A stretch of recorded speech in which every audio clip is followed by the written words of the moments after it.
আলহামদুলিল্লাহ রাব্বিল আলামিন ওয়াসসালাতু ওয়াসসালামু আলা নাবিয়িনা মুহাম্মদ ওয়া আলিহি ওয়া আসহাবিহি আজমাইন, আম্মা বাদ। সম্মানিত ভাই বন্ধুগণ, আজকের আলোচনার বিষয়বস্তু হলো ফজরের সালাতের শ্রেষ্ঠত্বের 10টি কারণ।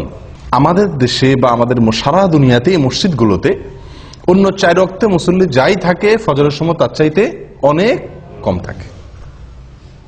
যেই ওয়াক্তের গুরুত্ব সবচাইতে বেশি, ওই ওয়াক্তে মুসল্লির পরিমাণ সবচাইতে কম।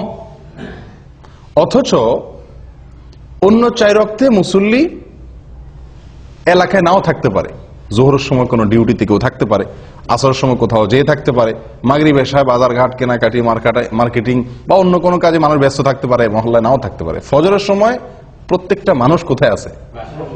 মহল্লায় আছে। একান্ত 2-1 বাদে প্রায় সবাই মহল্লায় আছে।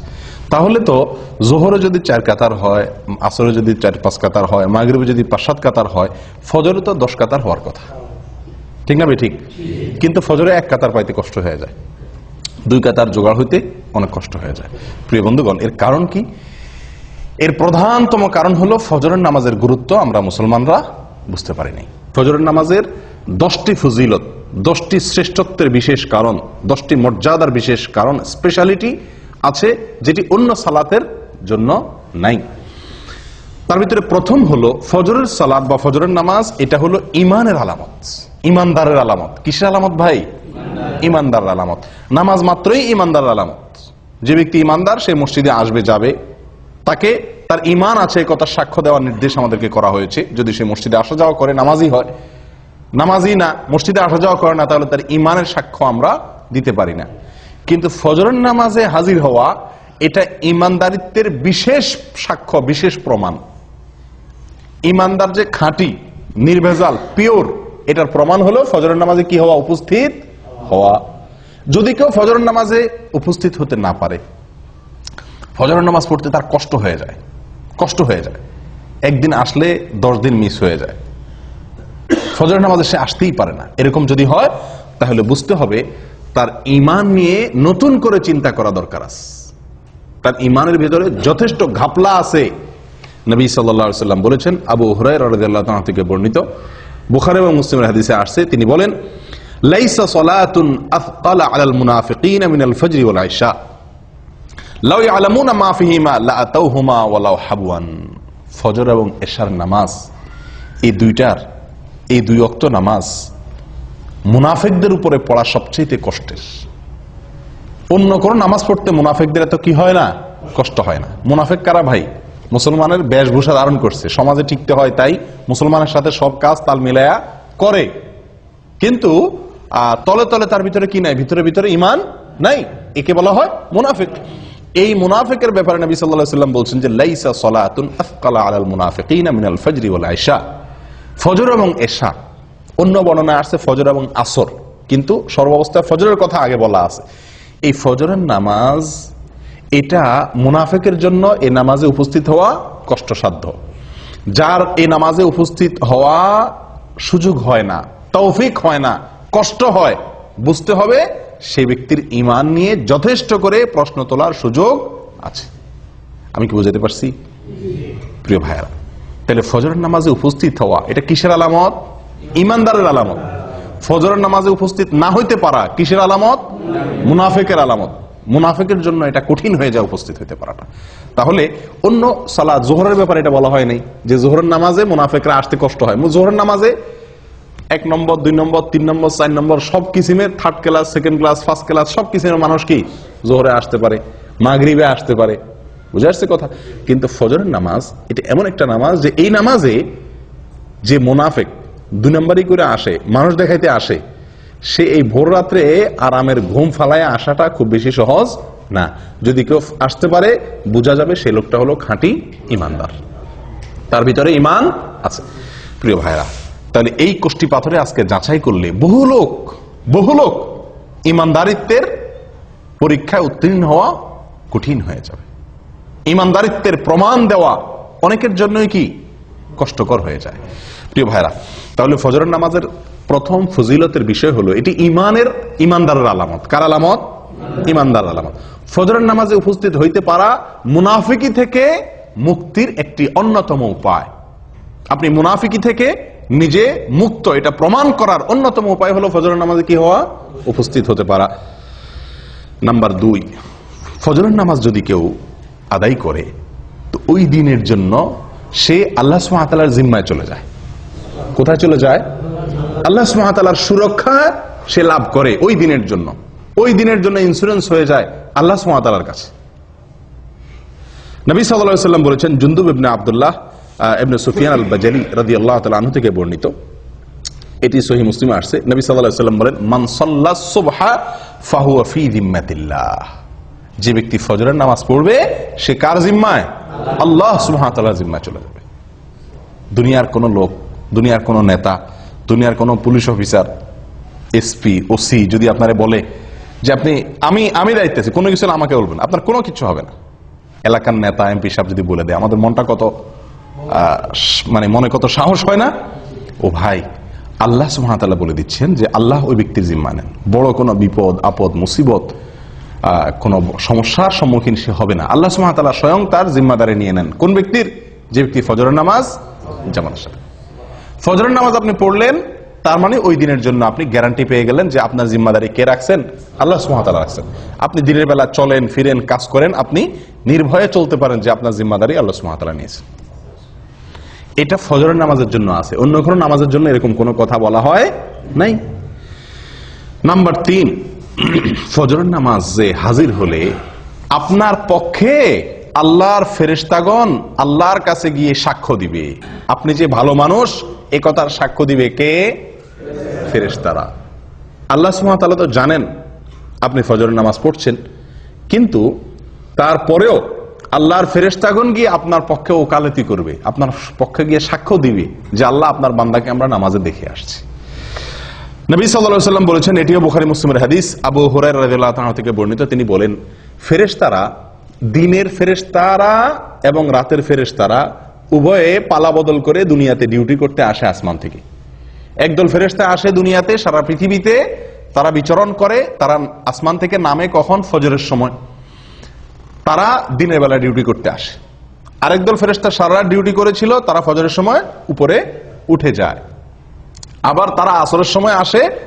দিনের বেলা যারা ছিল তারা দিনের শিফটে ডিউটি করার পরে তারা আসরের সময় আবার আসমানে উঠে যায়।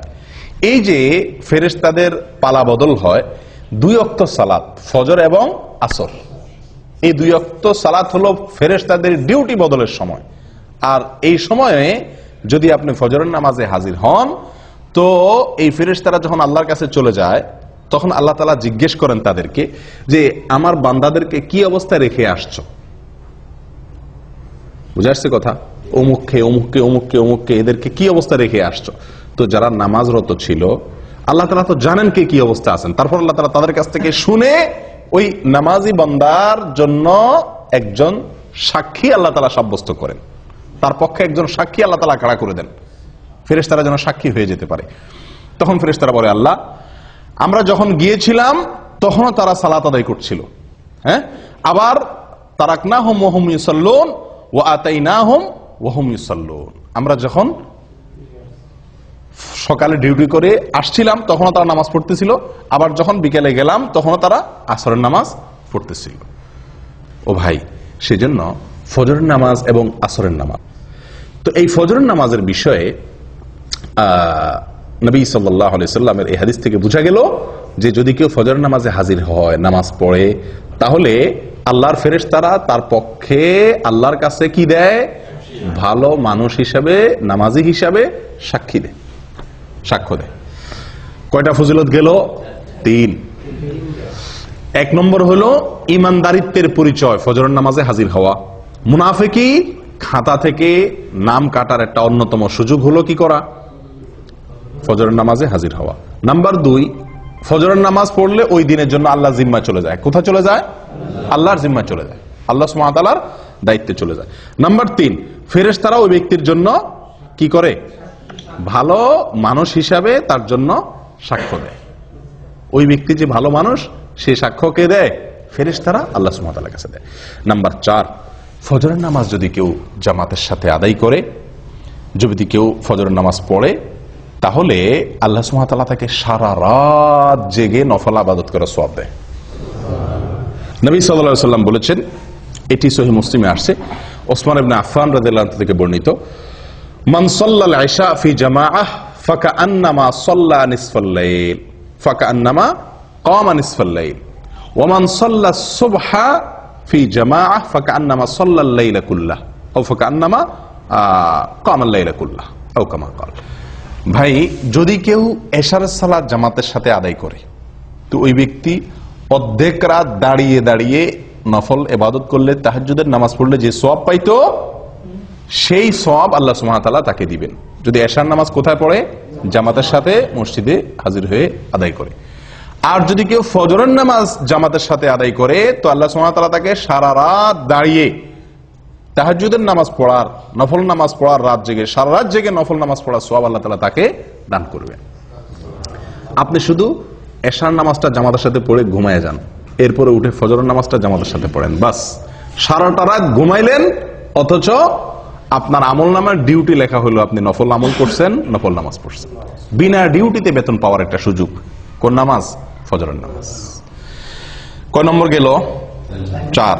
নাম্বার 5, ভাই কিয়ামতের দিন ভয়াবহ অন্ধকার হবে, ভয়াবহ অন্ধকার হবে, যার যার পার্সোনাল আলো দিয়ে চলতে হবে। বিভিন্ন পরিবেশ, বিভিন্ন পরিস্থিতি কিয়ামতের ময়দানে তৈরি হবে। যারা যারা ফজরের নামাজ জামাতের সাথে পড়বে, ফজরের নামাজ পড়বে, মসজিদে এসে ফজরের নামাজ আদায় করবে, তাদের ব্যাপারে 5 নম্বর ফজিলতের বিষয় হলো কিয়ামতের দিন আল্লাহ সুবহানাহু ওয়া তাআলা তাদের জন্য ফকফকা উজ্জ্বল লাইটের ব্যবস্থা করবেন। কথা বুঝে আসছে ভাই? ঝাপসা আলো না, উজ্জ্বল আলোর ব্যবস্থা থাকবে। কাদের জন্য? ফজরের নামাজে যারা জামাতে উপস্থিত হয় তাদের জন্য। নবী সাল্লাল্লাহু আলাইহি ওয়াসাল্লাম বলেছেন, আবু দাউদ এবং তিরমিজি বর্ণিত হয়েছে হাদিসটি, বাশশিরিল মাশাঈনা ফিজ যালামি ইলাল মাসাজিদি বিন-নূরিত তাম ইয়াউমাল কিয়ামাহ। যারা পায়ে হেঁটে হেঁটে ভোরে ভোরে সূর্য ওঠার আগে অন্ধকারের মধ্যে, আলো আঁধারের মধ্যে যারা পায়ে হেঁটে হেঁটে মসজিদে আসে কষ্ট করে, সুসংবাদ দিয়ে দাও ওই সমস্ত আল্লাহর বান্দাদেরকে। কিসের সুসংবাদ দাও? বিন-নূরিত তাম ইয়াউমাল কিয়ামাহ, কিয়ামতের দিন পরিপূর্ণ আলোর আলো আল্লাহ সুবহানাহু ওয়া তাআলা তার জন্য দান করবেন। ওই ব্যক্তির জন্য আলোর ব্যবস্থা করবেন, পার্সোনাল আলো। সবাই অন্ধকারে নিমজ্জিত থাকলেও তাকে আল্লাহ সুবহানাহু ওয়া তাআলা তার জন্য পার্সোনাল আলোর ব্যবস্থা করে রাখবেন, স্পেশাল আলোর ব্যবস্থা থাকবে। এবং সে আলো ঝাপসা আলো না। আপনি হাঁটবেন ফজরের সময় আলো আঁধারের আলো দিয়া, কিন্তু কিয়ামতের দিন আল্লাহ তাআলা যে আলো দিবেন তার বিনিময়ে এই যে কষ্ট করে অন্ধকারে হাঁটলেন, সে আলো হবে কি? অনেক ফকফকা, অনেক পরিষ্কার ঝকঝকে পরিপূর্ণ আলো, যেটাকে বলা হয়। যদি কি করা হয় ভাই? ফজরের নামাজ জামাতের সাথে আদায় করা হয়, অন্ধকারে কষ্ট করে আলো আধারিতে আপনি হেঁটে মসজিদ পর্যন্ত আসেন। নাম্বার 6, ফজরের নামাজ যদি কেউ আদায় করে তো তার বিনিময়ে আল্লাহ সুবহানাহু ওয়া তাআলা তাকে জান্নাতের সবচেয়ে বড় পুরস্কার দান করবেন। জান্নাতের সবচেয়ে বড় পুরস্কার কি ভাই? না, সেটা তো আছেই। জান্নাতের ভিতরে মানুষ যত পুরস্কার, যত নেয়ামত আল্লাহ তাআলা দিবেন, হুর আইন দিবেন, আল্লাহ সুবহানাহু ওয়া তাআলা তাদের জন্য যে কোনো ফল দিবেন, যা চাইবে তারা তা পাবে। কত নেয়ামত থাকবে না? দুধের নহর প্রবাহিত হবে, মদের নহর প্রবাহিত থাকবে, দুনিয়ার নাপাক গান্দা মদ না, পবিত্র মদ। যাই হোক, অনেক নেয়ামতের আল্লাহ তাআলা ব্যবস্থা করবেন জান্নাতীদের জন্য। আল্লাহ সুবহানাহু ওয়া তাআলার যে নেয়ামতে জান্নাতীরা সবচেয়ে বেশি খুশি হবে, যে নেয়ামতের জন্য জান্নাতীরা সবচেয়ে বেশি লালায়িত থাকবে, কোনটা সেটা? আল্লাহ দিদার, আল্লাহর সাক্ষাৎ, আল্লাহর সাক্ষাৎ। জান্নাতীদের সবচেয়ে বড় চাহিদা থাকবে যেন তারা কি করতে পারে? আল্লাহ সুবহানাহু ওয়া তাআলাকে একটু সরাসরি দেখতে পারে। যারা ফজরের নামাজ নিয়মিত পড়ছে, সব সময় ফজরের নামাজ পড়ছে এবং আসরের নামাজ পড়ছে, ফজরের নামাজ এবং আসরের নামাজ পড়ছে, এরা আল্লাহ সুবহানাহু ওয়া তাআলাকে দেখবে কিরকম জানেন? পূর্ণিমার চাঁদ, পূর্ণিমার চাঁদে, পূর্ণিমার রাতে আকাশের চাঁদ কিরকম দেখা যায়? চাঁদের 1 তারিখ, 2 তারিখ, 3 তারিখ, 4 তারিখ, 5 তারিখ এই দিনগুলোতে চাঁদ এত স্পষ্ট, এত ক্লিয়ার দেখা যায়। কিন্তু পূর্ণিমার রাতে চাঁদ কিরকম দেখা যায়? নবী সাল্লাল্লাহু আলাইহি ওয়াসাল্লাম বলেন, পূর্ণিমার রাতে চাঁদ যেভাবে তোমরা দেখো পরিষ্কার, যারা সূর্য ডুবার আগে এবং সূর্য ওঠার আগের যে নামাজ, সূর্য ডুবার আগের নামাজ হলো আসর, আর সূর্য ওঠার আগের নামাজ হলো কি? ফরজ। নবী সাল্লাল্লাহু আলাইহি ওয়াসাল্লাম বলেন এই নামাজগুলো যাতে না ছুটে, এই নামাজগুলো যেন না ছুটে, সম্ভব হলে তুমি সেই দিকটার প্রতি ভালো করে কি করো, খেয়াল করো, লক্ষ্য রাখবে যাতে এই নামাজগুলো না ছুটে। তাহলে কি হবে? ওই আল্লাহ সুবহানাহু ওয়া তাআলাকে জান্নাতের সবচেয়ে বড় নিয়ামত, আল্লাহ তাআলাকে একেবারে স্পষ্টভাবে পরিষ্কার করে দেখার সুবর্ণ সুযোগ পাওয়া যাবে। আল্লাহ তাআলা আমাদের সকলকে সেই নিয়ামত দান করেন। 7 নম্বর পুরস্কার, ফজরের সালাত যারা পড়বে এবং বিশেষ করে জামাতের সাথে, তাদের জন্য জাহান্নাম থেকে মুক্তি। ওহ, কত বড় বড় পুরস্কার এক একটা। 7 নম্বর পুরস্কার কি রে ভাই? জাহান্নাম থেকে মুক্তির পরোয়ানা পাওয়া যাবে, জাহান্নাম থেকে মুক্তির পরোয়ানা পাওয়া যাবে। নবী সাল্লাল্লাহু আলাইহি ওয়াসাল্লাম বলেছেন, এটি সহিহ মুসলিমের হাদিস, লাইন ইয়ালিজান নার আহাদুন সাল্লা ক্বাবলা তুলুইশ শামসি ওয়া ক্বাবলা গুরুবিহা। ওই ব্যক্তি কখনো জাহান্নামে প্রবেশ করবে না। কিছু লোক আছে না ভাই, জাহান্নামে যাবে, ইমানদার যেহেতু, জাহান্নামের শাস্তি ভোগ করার পরে সে কোথায় আসবে? জান্নাতে আসবে। না, এরকম না। একবারে প্রথম চান্সে আপনি জান্নাতে যেতে পারবেন, ফার্স্ট চান্সে আপনি জান্নাতে যেতে পারবেন। জাহান্নামে যে সেখান থেকে এসে জান্নাতে ঢোকা লাগবে না। লাই আলিজা, কখনো প্রবেশ করবে না জাহান্নামে ওই ব্যক্তি, যে ব্যক্তি সাল্লা ক্বাবলা তুলুইশ শামসি ওয়া ক্বাবলা গুরুবিহা, যে ব্যক্তি সারা জীবন সব সময় চেষ্টা করছে ফজর এবং আসর এই 2 ওয়াক্ত নামাজ এর ব্যাপারে যত্নশীল ছিল, এই 2 ওয়াক্ত নামাজের ব্যাপারে গাফলতি করে নাই, এই ব্যক্তি জাহান্নামে কখনো কি হবে না? প্রবেশ করবে না। ও ভাই, কত বড় বড় পুরস্কার এক একটা, লক্ষ্য করছেন? ফজরের নামাজের বিনিময়ে, আল্লাহু আকবার। আর এই নামাজটাতে আমরা সমাজের সবচেয়ে বেশি সংখ্যক লোক গাফেল থাকি, শুয়ে থাকি, অলসতা করি। কেউ হয়তো বলতে পারেন, আরে ভাই, এই যে জাহান্নাম থেকে মুক্তির জন্য কত আমলই তো আছে, এটা করলে জাহান্নাম থেকে মুক্তি, এটা করলে জাহান্নাম থেকে মুক্তি, ওইটা করলে জাহান্নাম থেকে মুক্তি, অনেক আমলের কথা আপনারা শুনছেন না? তো এতগুলার কি দরকার আছে? যে কোনো একটা করলে তো জাহান্নাম থেকে মুক্তি পাওয়া যায়, এরকম কারোর মনে প্রশ্ন আসতে পারে। তাদেরকে বলবো, ভাই, দুনিয়ার কোন আদালতে আপনি যদি আসামি হয়ে যান, তাহলে আসামির খাতা থেকে নাম কাটানোর জন্য আপনি কতগুলো পথ ধরেন? যত পথ আছে সবগুলা পথ ধরেন না? পয়সা রেডি রাখেন, যদি লাগে পয়সা দিয়া মামলা ডিসমিস করাইতে হবে। রাজনৈতিক কোন লিঙ্ক যদি থাকে, কাউকে দিয়ে হেলো করায় যদি ছাড়া পাওয়ার সুযোগ থাকে, তাহলে লিঙ্ক কোথায় কোথায় আছে সেগুলো খুঁজেন, কি খুঁজেন না। এরপরে আপনার নিজেকে নির্দোষ প্রমাণ করার জন্য কাগজপত্র যেগুলো জোগাড় করা দরকার সেগুলো জোগাড় করেন।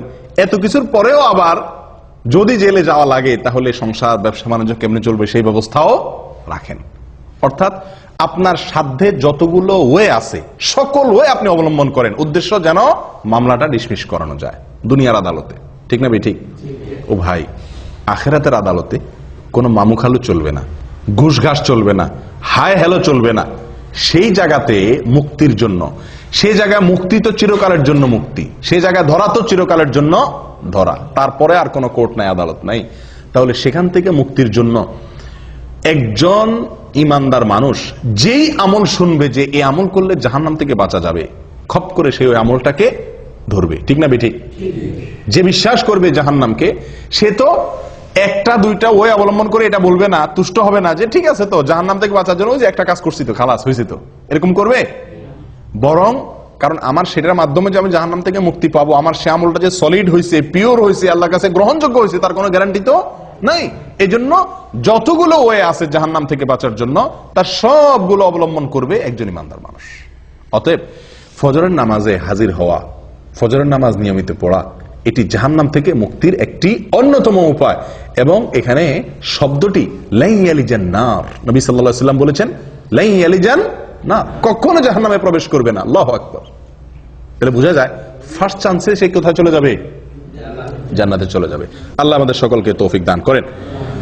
ভাই, 8 নম্বর ফজিলত ফজরের নামাজের, ফজরের নামাজ সবচেয়ে ফজিলতপূর্ণ সালাত হওয়ার 8 নম্বর ফজিলত হলো নবী সাল্লাল্লাহু আলাইহি ওয়াসাল্লামের বরকতের দোয়া পাওয়া যাবে। কার দোয়া পাওয়া যাবে? নবী করিম সাল্লাল্লাহু আলাইহি ওয়াসাল্লামের বরকতের দোয়া আপনার জন্য বরাদ্দ হয়ে যাবে। ভাই, আপনাকে যদি মক্কার হারামের ইমাম সাহেব শেখ সুদাইস, শেখ সুরাইম, শেখ জুহানি, শেখ আলী আল হুজাইফি, ওনাদের মতো কেউ যদি আপনাকে খপ করে হাত ধরে কোন এক জায়গায় দেখা হইলো, বললো যে বাবা তোমার জন্য আমি আল্লাহর কাছে দোয়া করতেছি, আল্লাহ তুমি এর জীবনে বরকত দিয়ে দাও, আমাদের খুশির কোনো শেষ থাকবো? হ্যাঁ, হারামের ইমাম সাহেব আমার জন্য 2 হাত তুলে দোয়া করছে, সুবহানাল্লাহ, হারামে দাঁড়ায় দোয়া করছে, আমাদের মনটা কত খুশি হয়ে যাবে না? ও ভাই, কোথায় হারামের ইমাম? কোথায় হারামের ইমাম? স্বয়ং রাসূলুল্লাহ সাল্লাল্লাহু আলাইহি সাল্লামের দোয়া আপনার জন্য অটোমেটিক বরাদ্দ হয়ে যাবে, আপনি পেয়ে যাবেন। কি করলে? ফজরের নামাজ আদায় করলে। নবী সাল্লাল্লাহু আলাইহি সাল্লাম দোয়া করছেন, আল্লাহুম্মা বারিক লি উম্মতি ফি বুকুরিহা, আল্লাহুম্মা বারিক লি উম্মতি ফি বুকুরিহা, হে আল্লাহ আমার উম্মতের জন্য সকালের সময় আপনি বরকত দান করবেন। আল্লাহুম্মা বারিক লি উম্মতি ফি বুকুরিহা, হে আল্লাহ সকালের যে সময়, ভোরবেলা, এই সময়টাতে আমার উম্মতের জন্য আপনি বরকতের ফয়সালা, বরকতের বরাদ্দ করিয়েন। দোয়া করছেন কে? নবী সাল্লাল্লাহু আলাইহি সাল্লাম। এই দোয়া সুনানে আবু দাউদে এবং মুসনাদ আহমদে বর্ণিত হয়েছে। ও ভাই, তাহলে ফজরের নামাজে যদি কেউ ঘুমে থাকে, সে কি নবী সাল্লাল্লাহু আলাইহি সাল্লামের বরকতের ভাগী হবে? কেউ যদি ফজরের নামাজ জামাতের সাথে না পড়ে, সে কি বরকতের ভাগীদার হবে? যে ব্যক্তি আল্লাহর হুকুম পালন করবে, ফজরের জামাতে হাজির হবে, সেই ব্যক্তি নবী সাল্লাল্লাহু আলাইহি সাল্লামের বরকতের দোয়া পাবে, তার ভাগীদার সে হবে। কারণ সকালের এই সময়টাতে বরকতের দোয়া করছেন কে? নবী সাল্লাল্লাহু আলাইহি সাল্লাম। অতএব এই সময় যদি আমি ইবাদত করি, তো আমার ইবাদতের মধ্যেও কি হবে? নিঃসন্দেহে বরকত হবে। এটা বরকত নেওয়ার সময়, বরকত নাজিলের সময়। এই সময় ঘুমায় থাকলে সে বরকত থেকে কি হবে? বঞ্চিত হবে। 8 নম্বর ফজিলত গেল। 9 নম্বর হলো ভাই, দুনিয়া এবং দুনিয়ার মধ্যে যা কিছু আছে, দেখেন এক একটা পুরস্কার দেখেন, সুবহানাল্লাহ, ফজরের নামাজের বিনিময়ে। দুনিয়া এবং দুনিয়াতে যা কিছু আছে, সারা পৃথিবী এবং পৃথিবীতে যত কিছু আছে, এই সব কিছু থেকে উত্তম ফজরের 2 রাকাত নামাজ। ফজরের 2 রাকাত সালাত দুনিয়া এবং দুনিয়ার ভিতরে যা কিছু আছে সবকিছু থেকে উত্তম। সহিহ মুসলিমের হাদিসে আসছে, নবী সাল্লাল্লাহু আলাইহি সাল্লাম বলেছেন, রাকাতাল ফজর খায়রুম মিনাদ দুনিয়া ওয়া মা ফিহা। আল্লাহু আকবার। রাকাতাল ফজর খায়রুম মিনাদ দুনিয়া ওয়া মা ফিহা। ফজরের 2 রাকাত নামাজ দুনিয়া এবং দুনিয়ার ভিতরে যা কিছু আছে সব কিছুর মালিক হওয়ার চাইতে, সকল কল্যাণের চাইতে বেশি কল্যাণের, বেশি মর্যাদার, বেশি শ্রেষ্ঠ ফজরের 2 রাকাত নামাজে, ফরজ নামাজে হাজির হওয়া বা ফজর নামাজ পড়া। কথা বুঝতে পারছি ভাই? চিন্তা করেন, সারা পৃথিবীকে এক পাল্লা রাখলেন, আর কেউ 2 রাকাত ফজর নামাজ পড়লো, তো এই যে একটা আমল করলো, এই আমলটির মর্যাদা, এর শ্রেষ্ঠত্ব ওই সারা দুনিয়ার মালিক হওয়ার চাইতে বেশি আল্লাহ সুবহানাহু ওয়া তাআলার কাছে। কয় নম্বর গেল ভাই? 9 নম্বর। 10 নম্বরটা হলো দুনিয়াবি। শেষের 3টাই দুনিয়াবি বলা যেতে পারে, দুনিয়াবি লাভ। প্রথম যে 3টা বলছিলাম সেগুলো হলো আখিরাতের লাভ, প্রথমগুলা। শেষের 3টা নবী সাল্লাল্লাহু আলাইহি সাল্লামের বরকতের দোয়া সকালবেলা সময়টার জন্য। তারপরে যায় দুনিয়া এবং দুনিয়ার মধ্যে যা কিছু আছে সবচাইতে উত্তম হওয়া। 3 নম্বর হলো মানসিক প্রফুল্লতা অর্জন হবে।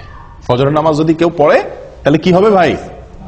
মানসিক প্রফুল্লতা অর্জন হবে, মনটা ফুরফুরা হয়ে যাবে, মনটা ভিতরে এক ধরনের স্ফূর্তি অনুভব হবে, ঝরঝরা লাগবে, নিজেকে কি লাগবে? ঝরঝরা লাগবে, নির্ভার লাগবে, ফুরফুরা লাগবে, যদি আপনি কি করেন? ফজরের নামাজ আদায় করেন। এবং এই পুরস্কারটি একেবারে বাস্তবিক, অর্থাৎ এই পুরস্কারটি আমরা নিজেরা সরাসরি ফিল করতে পারি, অনুভব করতে পারি, এরকম পুরস্কার। এটার জন্য অপেক্ষা করতে হবে না যে আপনি মারা যাবেন তারপরে পাবেন, না, এটা নগদ পুরস্কার। ফজরের নামাজের নগদ পুরস্কার হলো শেষের পুরস্কারটা। সেটা কোনটা? ফজর নামাজ আদায় করলে মনটা কি হয়ে যাবে? হালকা হয়ে যাবে, নির্ভার হয়ে যাবে, পাতলা হয়ে যাবে, ফুরফুরে হয়ে যাবে, ঝরঝরা হয়ে যাবে, প্রফুল্ল হয়ে যাবে। কিভাবে? তার বিবরণ নবী সাল্লাল্লাহু আলাইহি ওয়াসাল্লাম আমাদেরকে শুনাইছেন সহিহ বুখারী এবং মুসলিমের হাদিসে। তিনি বলেন, মানুষ যখন ঘুমায় ভাই রাতে, তো শয়তান তার কপালে 3টা গিরা দেয়। শয়তান তার কপালে কয়টা গিরা দেয়? 3টা গিরা দেয়। গিরা দেওয়া মানে কি? গিরা দেওয়া মানে হলো, আমি বলি যে মানে মাথা টিপে আর কি, মাথা টিপে। মাথা টিপার মতো কাজ করে আর কি তার এই গিরাগুলা। উদ্দেশ্য, এই গিরা দেওয়ার উদ্দেশ্য হলো সে যাতে শোয়া থেকে কি করতে না পারে, উঠতে না পারে, সেজন্য তার কপালে এই গিরা দিয়ে রাখে। এই গিরা দিলে হয়তো মানে কিভাবে সে গিরা দেয়, গিরা তো আর দেখা যায় না, হয়তো বা মানুষের যাতে ঘুম আরামের সাথে আসে বা অলসতা আসে, এই জাতীয় কোনো অদৃশ্য গিরা দেয় কে? শয়তানে, চিরশত্রুয়ে, চিরশত্রুয়ে, চিরদুষ্টুয়ে আমাদের মাথা কপালে 3টা গিরা দেয় ঘুমাইলে।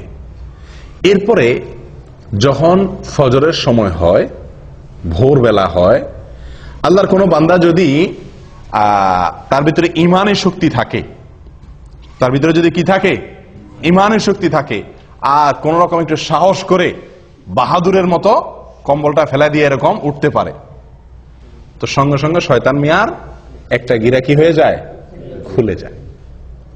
শয়তানের কি হয়ে যায়, একটা গিরা খুলে যায়। গিরা দিয়ে দিলে শরীরটা ভার হয়ে যায়, উঠতে পারে না, অলসতা লাগে, মজা লাগে। আপনারা লক্ষ্য করে দেখেন, অন্য কোন সময়ের ঘুম এত মজার হয় না, ঠিক ফজরের সময়ের ঘুমটা যত কি হয়, মজার হয়। এর মানে কি? এর মানে হলো ওই দুষ্ট শয়তান হয়তো শরীর টিপে, বুঝে আসছে কথা? এত আরাম করে ঘুমটা আসে, সারা রাত যার ঘুম না আসে তারও ঘুম আসে কখন? ফজরের সময়, ঠিক না ঠিক? এর মানে কি? এর মানে হলো শয়তানের সর্বশক্তি নিয়োগ করে সে, যাতে আপনি ফজরের সময় মসজিদে যেতে না পারেন। আসরে যান, বাধা দিতে পারলো না, তার এত বেশি টেনশন নাই। মাগরিবে গেছেন, এশায় গেছেন, জোহরে গেছেন, পারলো না সে ঠেকাইতে, এত বেশি টেনশন নাই। কিন্তু ফজরে আপনাকে ঠেকাইতে পারলে তার বিশাল লাভ, আপনাকে জাহান্নামে নেওয়ার জন্য অনেক দূর সে আগে গেল। এই জন্য সে তার সর্বশক্তি প্রয়োগ করে 3টা গিরা দেয়, যাতে ফজরের সময় আপনি হাজির হইতে না পারেন। এই জন্য তো এই গিরা খায়া বেশিরভাগ মুসল্লি মসজিদে আসতে পারে না। ফজরের সময় এই 3 গিরা খায়া শয়তানের বান্ধন খুলে আর আসার মতো ইমানের শক্তি থাকে না। ও ভাই, যদি আল্লাহর কোনো বান্দা যদি ফজরের সময় সাহস করে, হিম্মত করে, যখনই শয়তান তার মনে ওয়াসওয়াসা দেয়, হাদিসে আসছে শয়তান কানে কানে বলে, আমাদের মনের মধ্যে বলে, কি বলে? লাইলুন তওয়িল ফারকুদ, আর রাত এখনো কি অনেক লম্বা, আরো ঘুমা, আরেকটু ঘুমা। আপনি লক্ষ্য করে দেখছেন, ফজরের আজান হয়ে গেছে, তখনও কম্বলটা টাইনে আমরা গায়ে দেই, ঠিক না? 20 মিনিট পরে জামাত দাঁড়াবে, উযু করতে 10-15 মিনিট চলে যাবে, উঠে যাই না, তখনও কম্বলটা আমরা টেনে গায়ে দেই। কারণ কি? ওই যে শয়তান আমাদের মাথায়, মনের ভিতরে ওয়াসওয়াসা ঢুকাই দিছে যে কি, লাইলুন তাওয়িল ফারকুদ, রাত অনেক, এখনো অনেক সময়, তুই আরেকটু ঘুমা। সারা রাত ঘুমাইলেন, 4 ঘন্টা, 5 ঘন্টা, 6 ঘন্টা ঘুমাইলেন, কিন্তু এই 5 মিনিট না ঘুমাইলে আপনি মরে যাবেন না, কিন্তু মনে হয় যে 5 মিনিট না ঘুমাইলে মনে মরে যাবেন, এরকম লাগে না ওই সময় উঠতে? কারণ শয়তান তার সর্বশক্তি প্রয়োগ করে গিরা তো দেয়, এরপর আপনার কানে কানে ফিসির ফিসির করে বলে। আসলেই আপনি লক্ষ্য করে দেখেন, মনে হয় যে কেউ একটা বলে মনে মনে যে অনেক সময় আছে এখন, ঠিক না ঠিক? ও ভাই, তো আল্লাহর কোনো বান্দা যদি ঘুম থেকে উঠে যেতে পারে কম্বল ফেলে দিয়ে, আমি নবী সাল্লাল্লাহু আলাইহি ওয়াসাল্লামের বরকতের দোয়া নিতে চাই, আমি জান্নাতে এক চান্সে যেতে চাই, জান্নাতে গিয়ে আল্লাহ তাআলাকে একেবারে পরিষ্কার পূর্ণিমার চাঁদের মতো আল্লাহ সুবহানাহু ওয়া তাআলাকে দেখতে চাই, আমি জাহান্নাম থেকে মুক্তি চাই, আমি ঈমানদারিত্বের পরিচয় দিতে চাই, মুনাফিকের খাতা যেন নাম লেখা না হয়, আমি আল্লাহর নিরাপত্তার ভেতরে প্রবেশ করতে চাই, আমি ফেরেশতাদের সাক্ষ্য পেতে চাই, আমি সারা রাত জেগে ইবাদতের সওয়াব পেতে চাই, আমি কিয়ামতের ময়দানে উজ্জ্বল আলো যেন হয় আমার জন্য, তার ভাগীদার যেন আমি হতে পারি, সেটা চাই। এই কথাগুলো মাথায় রেখে যদি আপনি কম্বলটারে কি করতে পারেন, ফেলে দিতে পারেন, এবং এই হাদিসটা মাথা রাখতে পারেন, নবী সাল্লাল্লাহু আলাইহি ওয়াসাল্লাম বলেছেন, ফজরের সময় শয়তান যে গিরা দেয় এবং আপনারে মজার ঘুম পাড়ানোর চেষ্টা করে, এটা যদি আপনি মাথায় রেখে ঝেড়ে ফেলে উঠে যেতে পারেন, সঙ্গে সঙ্গে একটা গিরা শয়তানের খুলে যায়। এরপরে যদি আপনি গিয়ে কষ্ট মষ্ট করে উঠার পরেও কিন্তু একটু অলসতা হালকা হালকা লাগে, হালকা হালকা, শীতের দিন তো বেশি কষ্ট হয়, গরমের দিনও একটু কষ্ট হয়, যা কোনো রকম হিম্মত করে দিয়ে পানিতে হাত দিয়ে বিসমিল্লাহ পড়ে ওযুটা করে ফেলতে পারেন। ওযুটা করার পরে দেখবেন শরীরটা আরো অর্ধেক পাতলা হয়ে গেছে, কারণ গিরা আরেকটা তখন খুলে যায়। এরপরে আরেকটু বাকি থাকে, মসজিদে যাব না রুমে পড়ে ফেলবো, আরেকটু অলসতা থাকে। এরপর যদি সাহস করে বাইর হয়ে যান হিম্মত হয়ে মসজিদের দিকে এবং আসেন, ফজরের নামাজটা যদি পড়ে ফেলতে পারেন কোন রকম, সঙ্গে সঙ্গে 3 নম্বর গিরাও কি খুলে যায়, শরীর ফুল পাতলা হয়ে যায়। এই যে নবী সাল্লাল্লাহু আলাইহি সাল্লামের হাদিসটি, 3টা গিরা খুলে শরীর পাতলা হয়ে যাওয়া, নির্ভর হয়ে যাওয়া, এটা আমরা বাস্তবে সব সময় অনুভব করার সুযোগ আছে, আছে না নাই? আমরা সবাই অনুভব করি, হয়তো খেয়াল করি না। আপনি লক্ষ্য করে দেখেন, রাতে শোয়ার পরে ভোর রাতে শরীরে যে ভার মনে হয় যে উঠলে মনে মরে যাব, এত কষ্ট, এত আরামের ঘুম বাদ দিয়ে উঠলে, এই ঘুম ছেড়ে উঠলে মনে আমি শেষ, এরকম মনে হয় না? কিন্তু উঠা বসার পরে, কম্বলটা ছেড়ে দিয়ে নামার পরে দাঁড়াতে পারলে মনটা অনেকটা পাতলা মনে হয়, ঠিক না বেঠিক? অনেকটা পাতলা, কারণ যে গিরা খুলে গেছে। ওযু করার পরে আরো পাতলা মনে হয়, হালকা হয়ে গেছে। আর ফজর পড়ার পরে তো একেবারে পরিপূর্ণ ফ্রেশ হয়ে যায় মনটা। আমি কি বুঝাতে পারছি ভাই? একদম ফ্রেশ হয়ে যায় ফজরের সালাত জামাতের সাথে আদায় করার পরে। একজন মানুষ ফজরের নামাজ না পড়ে, কোনোদিন আপনি ফজর নামাজ না পড়ে কাজে যান, উঠেন, অন্যান্য কাজে লাগেন, আপনি যতই কাজ করেন আপনার মনের ভিতরে এক ধরনের ভার, এক ধরনের আনফ্রেশনেস আপনি অনুভব করবেন। কিন্তু যদি ফজর নামাজ জামাতে পড়তে পারেন তাহলে ইনশাআল্লাহ ওই দিনটা আপনার মনটার মধ্যে কি থাকবে? ফুরফুরে একটা ভাব থাকবে। ও ভাই, তাহলে গিরা খোলার কাহিনী বুঝতে পারছেন তো? আমরা তো বলি যে দুনিয়ার কোনো কাজে যদি আপনি আরামের ঘুম বাদ দিয়ে উঠেন, মেজাজটা গরম হয় না? সামনে কেউ কিছু বললেও খিটখিটে মেজাজ লাগে, ঠিক না বেঠিক? এরপরে আপনি উঠলেন, ঘুম থেকে উঠে যাইতেছেন, যত দূর সামনে আগান তত মেজাজ আরো খারাপ হয়, ঠিক না বেঠিক? আপনি ঘুমের মধ্যে আছেন, হঠাৎ করে আপনার মালিকে বসে ফোন দিয়ে বসছে, এই তাড়াতাড়ি আসো। আপনি ফোন কাইটা উঠলেন, ঘুমটা খুব জমছিল, শীতের দিন, উঠে বাইরে হয়েছেন, যতদূর সামনে আগান মেজাজ আরো গরম হয় না? আস্তে আস্তে বাইরে আসছেন, উফ আরো ঠান্ডা, আরো মেজাজ আরো গরম হয় না? শরীরটাতে এক ধরনের মানুষ অপ্রস্তুতি ভাব চলে আসে, মানুষের মধ্যে বিরক্তির ভাব চলে আসে, ঠিক না আমি ঠিক? কিন্তু যদি কেউ ফজরের নামাজ জন্য উঠে, এই প্রত্যেকটা কাজের পরে উঠলো, ওযু করলো, নামাজ পড়লো, পটপট করে শরীরটা আরো কি হতে থাকে? পাতলা হতে থাকে। কারণ যে শয়তান ওটাকে ভার করে রাখছে, আল্লাহ সুবহানাহু ওয়া তাআলা ইবাদতগুলোর মাধ্যমে তাকে আল্লাহ তাআলা কি করে দেন? পাতলা করে দেন। তাহলে ভাই, যদি কেউ ফজর নামাজ আদায় করে, নবী সাল্লাল্লাহু আলাইহি ওয়াসাল্লাম বলেছেন ফাসবাহা নাশীতান তিবান নফস, ফজর নামাজ আদায় করতে পারলে তিনি গিরা খুলে গিয়ে সে ব্যক্তি হাসি খুশি, প্রফুল্ল এবং পবিত্র মন নিয়ে তার দিনটা শুরু করে। আর যদি কেউ ফজর নামাজ না পড়তে পারে, ওয়া ইল্লা আসবাহা খাবিসান নফসি কাসলান, সারাটা দিন তার শরীর মেজমেজ, অলসতা এগুলা করতে করতে চলে যায়। আপনি পরীক্ষা করে দেখেন। আল্লাহ তাআলা আমাদের সকলকে এই ফজরের গুরুত্ব বোঝার তৌফিক দান করেন। 10টি গুরুত্ব, 10টি ফজিলতের কথা আমরা শুনলাম। আমি আবারও বলছি একটি একটি করে। নাম্বার 1, ফজরের নামাজ মুনাফিকদের জন্য কঠিন হয়, ইমানদারদের জন্য সহজ হয়। অতএব ফজর নামাজে হাজির হতে পারা ইমানদারের পরিচয়। নাম্বার 2, ফজর নামাজে হাজির হলে তার জিম্মাদারি কে নেয়? আল্লাহ সুবহানাহু ওয়া তাআলা নেন। ওই দিনের জন্য আল্লাহ জিম্মাদারি নিয়ে নেন, আল্লাহর নিরাপত্তার ভিতরে সে প্রবেশ করে যদি ফজর নামাজ আদায় করে। নাম্বার 3, ফেরেশতারা আল্লাহ সুবহানাহু ওয়া তাআলার কাছে গিয়ে ওই ব্যক্তির পক্ষে কি দেয়? সাক্ষ্য দেয় যে সে সালাত আদায় করছে, ভালো কাজ করছে। নাম্বার 4, যদি কেউ ফজর নামাজ জামাতের সাথে আদায় করে তো আল্লাহ সুবহানাহু ওয়া তাআলা তাকে সারা রাত দাঁড়িয়ে তাহাজ্জুদের নামাজ পড়ার সওয়াব, নফল নামাজ পড়ার সওয়াব দান করেন। নাম্বার 5, ফজর নামাজ যদি কেউ জামাতের সাথে পড়ে, আলো আঁধারিতে কষ্ট করে মসজিদে আসে নিয়মিত, তো আল্লাহ সুবহানাহু ওয়া তাআলা তার বিনিময়ে কিয়ামতের দিন তাকে পরিপূর্ণ আলোর ব্যবস্থা করেন, তার জন্য স্পেশাল তার জন্য আলোর ব্যবস্থা করেন কিয়ামতের দিন। 6 নম্বর পুরস্কার হলো আল্লাহ সুবহানাহু ওয়া তাআলাকে দেখা জান্নাতীদের সবচেয়ে বড় পুরস্কার, সবচেয়ে বড় পুরস্কার। এই পুরস্কারটি সে শুধু পাবে তা নয়, পূর্ণিমার চাঁদ যেরকম মানুষ দেখতে পারে পূর্ণিমার রাতে, আল্লাহ সুবহানাহু ওয়া তাআলাকে সে এরকম পরিষ্কার ভাবে দেখতে পারবে। এবং সে না, সব জান্নাতীরা কেউই ভিড় করবে না আল্লাহকে দেখার জন্য। দেখার জন্য একটা জিনিস দেখতে গেলে, অনেক লোক দেখতে গেলে ভিড় করে অনেক সময় দেখা লাগে না, আল্লাহ সুবহানাহু ওয়া তাআলাকে সেরকম ভিড় করে দেখতে হবে না।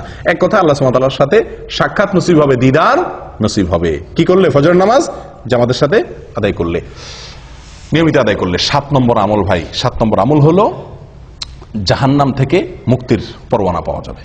কোত্থেকে? জাহান্নাম থেকে মুক্তি। ওই ব্যক্তি জাহান্নামে প্রবেশ করবে না যে ব্যক্তি আসর এবং ফজরের নামাজের যত্ন করবে, নবী সাল্লাল্লাহু আলাইহি ওয়াসাল্লাম তাকে পরামর্শ দিয়েছেন আমাদেরকে, তোমরা যদি সম্ভব হয় চেষ্টা করো যেন আসর এবং ফজরের নামাজ কখনো না ছুটে তোমাদের। বুঝে আসছে কথা? তাহলে কি হবে? নবী সাল্লাল্লাহু আলাইহি ওয়াসাল্লাম বলেছেন জাহান্নামে প্রবেশ সে ব্যক্তি করবে না। 8 নম্বর আমল হলো সকালের সময়ের জন্য নবী সাল্লাল্লাহু আলাইহি ওয়াসাল্লাম কি করছেন? দোয়া করেছেন। কিসের দোয়া করছেন? বরকতের দোয়া করেছেন। তো এই ফজরের সময়টা, এই সময়টার জন্য নবী সাল্লাল্লাহু আলাইহি ওয়াসাল্লাম বরকতের দোয়া করছেন। কেউ যদি ফজরের নামাজ পড়ে উঠে আল্লাহর ইবাদত করে তাহলে সে নবী সাল্লাল্লাহু আলাইহি ওয়াসাল্লামের কেমন যেন সে কি হলো? বরকতের ভাগীদার হয়ে গেল। এই টাইমে যে কাজ করবে ওই কাজে তার বরকত হবে। 9 নম্বর হলো ভাই, ফজরের নামাজের 2 রাকাত ফরজ নামাজ আদায় করা দুনিয়া এবং দুনিয়ার মধ্যবর্তী সব কিছুর মালিক হওয়ার চাইতে বেস্ট এবং শ্রেষ্ঠ সম্পদশালী সে ব্যক্তি হয়ে গেল।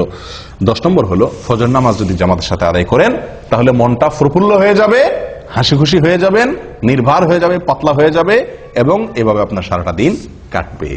কয়টা ফজিলত গেল? 10টা।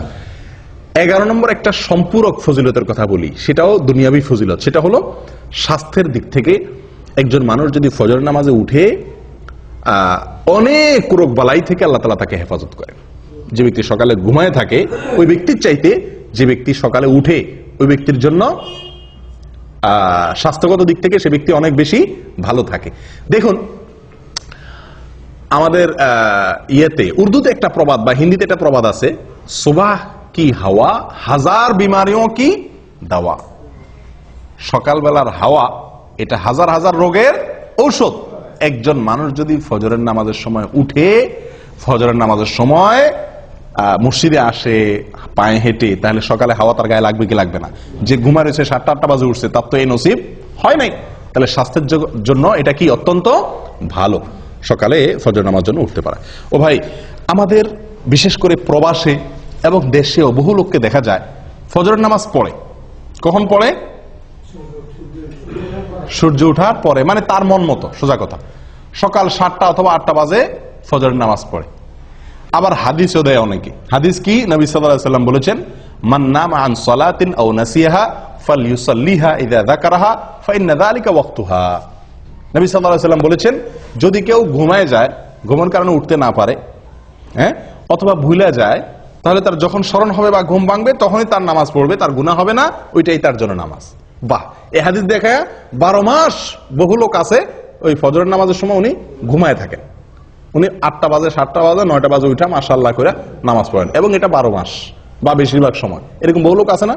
আমি বহু লোক দেখছি, জিজ্ঞাসা করছি তো উনি এই হাদিস শুনে দিয়েছেন। নবী সাল্লাল্লাহু আলাইহি ওয়াসাল্লাম বলছেন ঘুমায় গেলে মাফ, ঘুম থেকে উঠে পড়বেন। বাহ! ঘুমায় গেলে কার জন্য মাফ? যে ব্যক্তি ঘুম থেকে উঠতে পারে নাই, কদাচিৎ হঠাৎ একদিন ঘটে গেছে, অ্যালার্ম দিয়ে রাখছে, সবারে বলে রাখছে, আজানও শুনে নাই, সবগুলো মিস হয়ে গেছে, ঘুম এত ভার হয়ে গেছে, অ্যাক্সিডেন্টলি একদিন হয়ে গেছে, তার জন্য এটা। নবী সাল্লাল্লাহু আলাইহি ওয়াসাল্লামের নিজেরও একদিন ফজর নামাজ ছুটে গেছে। ঘুম থেকে উঠছেন সূর্য ওঠার পরে, ওনার সাথে সব সাহাবীরা মিলে সফরে ছিলেন, শরীর ক্লান্ত ছিল, ঘুম আসছে, একজনকে উনি পাহারাদার রাখছেন। অ্যালার্ম ঘড়িতে তখন ছিল না, একজনকে পাহারাদার রাখছেন, বলছেন তুমি ডাইকে দিবা। এই বেচারারও কি এসে গেছে? ঘুম এসে গেছে। আসলে এবার সবাই ঘুম, ফজর নামাজের ওয়াক্ত শেষ, সূর্য উঠে গেছে, যখন রোদ লাগা শুরু হয়েছে এবার সবাই আস্তে আস্তে ঘুম ভাঙছে। নবী সাল্লাল্লাহু আলাইহি সাল্লামকে আল্লাহ সুবহানাহু ওয়া তাআলা এই এক ওয়াক্ত জীবনে ফজর নামাজ দেরি করায়া পড়াইছেন আমাদের শেখার জন্য। আমাদের কিসের জন্য? শেখার জন্য, যেন এরকম জীবনে হইলে কি করব সেই পদ্ধতি আমরা জেনে নিতে পারি। কিন্তু এটা ওনার জীবনে কয়বার হয়েছে? একবার। আর আপনি প্রতিদিন সে কাম করবেন। ওনার যুগে তো অ্যালার্ম আলা ঘড়ি ছিল না, মসজিদের মাইকের আজান শোনা যেত না। আপনার যুগে তো সব ব্যবস্থা আছে, আপনি 4বার 5বার অ্যালার্ম দেন, মাশাআল্লাহ, বিমান তো মিস হয় না, রেলগাড়ি তো মিস হয় না, ডিউটি টাইম তো মিস হয় না, ফজর কেমনে মিস হয়? হ্যাঁ, ওখানে তো মিনিট সেকেন্ড হিসাব করে আসেন, ফজর নামাজ তো মিনিট সেকেন্ড হিসাব করে আসার দরকার হয় না, ঠিক না? ঠিক। তাহলে এখানে কিভাবে মিস হয়? এগুলো সব হলো গাফলতি। এগুলো সব হলো কি? গাফলতি। আল্লাহ সুবহানাহু ওয়া তাআলা বলেছেন, ফাওয়াইলুল লিল মুসাল্লিন আল্লাযীনা হুম আন সালাতিহিম সাওয়ান। নামাজ পড়লেই শুধু হবে না, গাফলতি করবেন, অলসতা করবেন, 4 ওয়াক্ত পড়বেন, 1 ওয়াক্ত পড়বেন না, এই টাইপের মুসল্লি সবচাইতে আজকে বেশি। 4 ওয়াক্ত হাজির হয়, ফজরে আসে না, 3 ওয়াক্ত হাজির হয়, 2 ওয়াক্ত পড়ে না সুবিধা মতো, অথবা যখন উঠে তখন। ভাই, এভাবে আদায় করলে কখনো নাজাত বা মুক্তি পাওয়া যাবে না। যে নামাজটা সবচেয়ে গুরুত্বপূর্ণ, যে নামাজটা পড়তে কষ্ট হয়, এটার মর্যাদা সবচেয়ে বেশি, এটার গুরুত্ব সবচেয়ে বেশি দিতে হবে। অতএব আপনি এই অজুহাত দিতে পারবেন না যে আমি ঘুমায় গেছি এই জন্য 8-9টা বাজে উঠা পড়ছি, এটা একদিন হতে পারে, সবসময় হতে পারে এটা। আপনি যদি অ্যালার্ম দিয়ে রাখেন, বেনামাজি লোক থাকলে বাদ দেন, আজকে দেরিতে শুয়েছি সেজন্য নামাজ বাদ গেছে, তাহলে কালকে আমি তাড়াতাড়ি শুয়ে যাই, চেষ্টা করলে এই সমস্যা থেকে বের হয়ে আসা সম্ভব কি সম্ভব না? অতএব 12 মাসের জন্য 8-9টা বাজে যারা নামাজ পড়েন তারা জেনে রাখবেন তাদের এই নামাজ মন মতো নামাজ হবে। কোম্পানির ডিউটি আপনাকে একটা টাইম বেঁধে দিয়েছে এতটা থেকে এতটা, আপনি মন মতো অন্য টাইমে যা ডিউটি করে চলে আসছেন, কি বলেন, বেতন দিবে আপনারে? আপনাকে বলছে 8টা টু 5টা তোমার ডিউটি, আপনি 8টা টু 5টা অন্য কোনো কাজ করে ঘুরে ঘেরা সমনষ্ট করে ঘুমায় টুমায় থাকলেন, 5টার পরে যায় কেউ নাই, আপনি ঘুরে ঘেরা 5টার পরে 8 ঘন্টা যায় বয়ে থাকলেন, টুকটাক কিছু কাম কাজ করলেন, মাস শেষে করুন বেতন দেন, আপনারা দিবে কেউ বেতন? কোনো পাগলে? আল্লাহ সুবহানাহু ওয়া তাআলা বলেছেন ইন্নাস সালাতা কানাত আলাল মুমিনিনা কিতাবাম মাওকুতা, সালাত নির্দিষ্ট সময় আল্লাহ তাআলা নির্ধারিত করে রাখছেন, নির্দিষ্ট সময়, ওই সময় পড়তে হবে। আপনার মন মতো 9টা বাজে ঘুম থেকে উঠা ফজর পড়লে আদায় হবে না, এটা হঠাৎ একদিন হতে পারে বিশেষ কোনো কারণে, বিশেষ কোনো অজুহাতে। ও ভাই, ফজরের এই নামাজটির গুরুত্বের আরো কয়েকটি দলিল আছে ভাই। কোরআনে আল্লাহ সুবহানাহু ওয়া তাআলা শপথ করেছেন সকালের সময়টার, দিন এবং রাতে 24 ঘন্টার ভিতরে যে কয়েকটি সময় সবচেয়ে মূল্যবান তার ভিতরে একটা হলো এই সকালবেলা। আল্লাহ সুবহানাহু ওয়া তাআলা কোরআনে শপথ করেছেন ওয়াল ফাজরি ওয়া লায়ালিন আশর, ফজরের শপথ, কারণ ফজর টাইমটা গুরুত্বপূর্ণ। আল্লাহ সুবহানাহু ওয়া তাআলা বলেছেন ওয়াস সুবহি ইযা আসফার, বলছেন কি বলেন নাই? সকালের শপথ, কারণ সকালের টাইমটা গুরুত্বপূর্ণ, ভোরের টাইমটা। আল্লাহ সুবহানাহু ওয়া তাআলা এরকম কোরআনে বহু জায়গায় এরকম নির্দেশ করেছেন।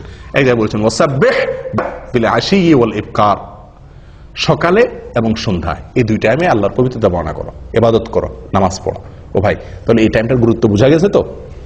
অতএব এই টাইমটার প্রতি যত্ন রাখতে হবে। ভাই, ফজর নামাজ পড়তে কষ্ট কেন হয়? এর প্রধান কারণ হলো রাতে দেরিতে শোয়া। ফজরের নামাজ জামাতের সাথে পড়তে না পারা, টাইম মতো পড়তে না পারা, উঠতে না পারার মূল কারণ কি? রাতে দেরিতে শোয়া। আমাদের আয়েশা বলেছেন নবী সাল্লাল্লাহু আলাইহি ওয়াসাল্লামের বিষয়ে যে কানা ইয়াকরাহুন নাওমা ক্বাবলা আল আইশা ওয়াল হাদিসা বাদা, নবী সাল্লাল্লাহু আলাইহি ওয়াসাল্লাম এশার আগে কথা বলা এটা তার খুব অপছন্দের কাজ ছিল। এশার আগে ঘুমানোটা অপছন্দের কাজ ছিল, আর এশার পরে কথাবার্তা বলাটা তার অপছন্দের কাজ ছিল। দিনী কথা, স্বামী স্ত্রীর কোনো দরকারি কথা, এটা ছাড়া অন্য কোনো কথা তার পছন্দ ছিল না। আর আমাদের আড্ডাবাজি শুরুই হয় কখন? এশার পরে, 11টা 12টা 1টা বাজে। তো এই বাঁচতে বাঁচতে শুতে শুতে যদি দেরি হয়, এই জন্য ফজরের সময় উঠতেও কি হয়ে যায়? কষ্ট হয়ে যায়। ভাই, আমার নামাজ আমার জান্নাত, আমার নামাজ আমার জীবন, আমার নামাজ আমার জাহান্নাম থেকে মুক্তির কারণ, আমার এই ফজর আমার কিয়ামতের দিনের আলো, আমার এই ফজর আমার নবীর দোয়া, আমার এই ফজর এটা ফেরেশতাদের সাক্ষ্য আমার পক্ষে পাওয়া, আমার এই ফজর মানে আমার সারাদিনের গ্যারান্টি আল্লাহর কাছ থেকে নিয়ে নেওয়া। এত বড় ফজিলতের আমল, এটা আমাকে ফজরের সময় করতে হবে। এটা যদি মাথায় থাকে তাহলে রাতে শুইতে কি হবে না? দেরি হবে না। আল্লাহ তাআলা আমাদের সকলকে তৌফিক দান করুক। জাযাকুমুল্লাহ ওয়া আখিরু দাওয়ানা আলহামদুলিল্লাহি রাব্বিল আলামিন।